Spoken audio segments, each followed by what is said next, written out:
And here is Lane Fraser. Thanks, Tom. Well, a substance derived from the lowly botulism bacteria is being used in a most unusual way. Botox injections are giving people a non-surgical way to fight wrinkles. No, most people say that I'm frowning when I don't even think I'm frowning. People like 51-year-old Paulette Gill-Morton wanting to banish frown lines have a non-surgical weapon. It's called Botox, an injectable drug that paralyzes small areas of muscle, essentially taking away your ability to frown. It takes about 5 minutes and consists of a number of small injections using very fine needles. Paulette has decided to have the procedure. Because I feel like I always look angry when I frown. Cosmetic plastic surgeon Steve Mulholland of Toronto Spa Medica, where Paulette works, says Botox treatment can be a safe, relatively painless way to ease wrinkles, including between the eyebrows and other areas. You can treat the lines that come across your forehead. If you're always lifting your eyebrows up, you crease the forehead skin and you can treat those. Right. And the smile lines, these guys right here, the other areas that you can treat are out over the crow's feet. The Botox injections are not permanent. On average, the first treatment lasts about 12 weeks. Then your ability to frown returns. Subsequent injections are needed. They tend to last longer, though, as the muscle becomes weaker. Some of the possible side effects can include irritation and bruising, and very rarely some temporary drooping of the brows or double vision.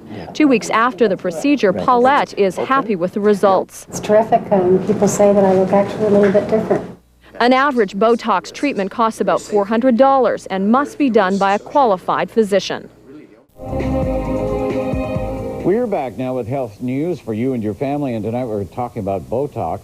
More and more people getting into this. Oh, absolutely, Gord. Botox is the most common non-surgical cosmetic procedure in Canada. This magic poison has the ability to erase wrinkles and even stop excessive perspiring. But is it safe over the long term? A new study out today says yes.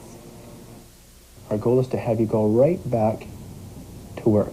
So you can do this on your lunch break or on your coffee break. 15 years ago, no one heard of Botox. About 5 years ago, it was just catching on. Now it's like a household word. That's the Botox, right there. That white rim around the bottom of this jar. It doesn't look like much, but this is worth thousands and thousands of dollars. And it is one of the most deadliest substances known to man. It is a poison. It is a protein from a bacteria, and in large doses, in the order of 3,000 to 4,000 units, it can be toxic. But in small doses, a study has found, Botox is very safe, even in the long term. 50 people were followed for about 6 years. In that time, they each had an average of 19 treatments and no adverse reactions or buildup of toxicity. That reassures patients like 41-year-old Marianne Benusis, who's getting Botox for the first time.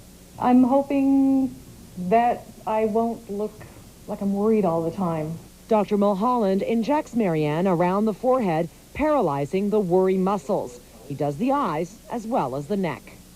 Put on a little powder, foundation, makeup, and you are good to go. 20 years ago, I probably would have thought it was a little unnatural. Maybe I'm a hypocrite, but I think we live in a vain society, so a little enhancement is not a bad thing. Well, Botox must be administered by a qualified and trained healthcare professional and should never be used by people with multiple sclerosis or ALS. Gord. Right. And we couldn't see the results, obviously, because it takes 3 to 4 days to kick in. But it seems to be safe enough to use, and all the studies indicate so. Yeah, it sure is possible.